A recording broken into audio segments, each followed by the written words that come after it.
You've been talking to people.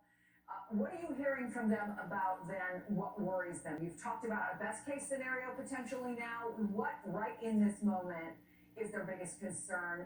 What's the biggest challenge they're facing? Well, right now, let's start with the city of Kyiv. The city of Kyiv, what they're facing is really uncertainty. And that's because, unlike most modern wars, let's look at the American assault on Baghdad in 2003.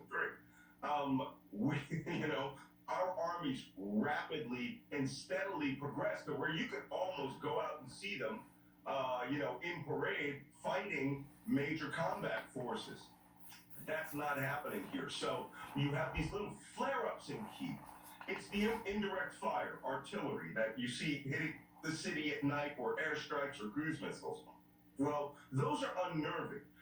It's the expectation of having to be in a major urban fight that these people are a little fearful of, because this isn't what they were doing a week ago. I was out to lunch with a family of 5 having pizza a week ago and watching kids on school trips. And now they are in a fight literally for their lives. But the men and the women there, I'm telling you, they're fierce. I didn't even realize until this attack started that they're not joking about everybody shoot out the windows or throw flower pots or Molotov cocktails. Yes, the Russians can bring in heavy armored force. Yes, they can bring in infantry and occupy.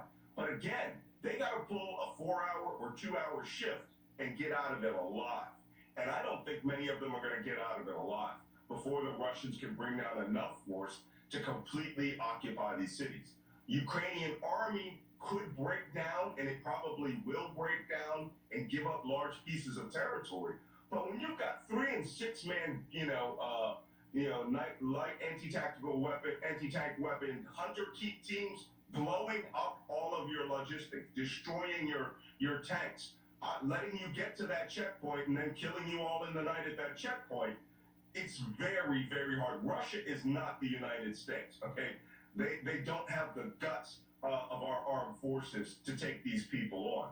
That was our advantage, but we still lost in Afghanistan, and it took us to have to turn over to the Iraqis to really go out and ruthlessly beat down ISIS. And also, they're not going to be able to use the air power the way they want to. The Russians they're going to level these cities, and they already, there's already guys literally sharpening knives for the, nighttime patrols, because the Russians are already bombarding cities. And that is the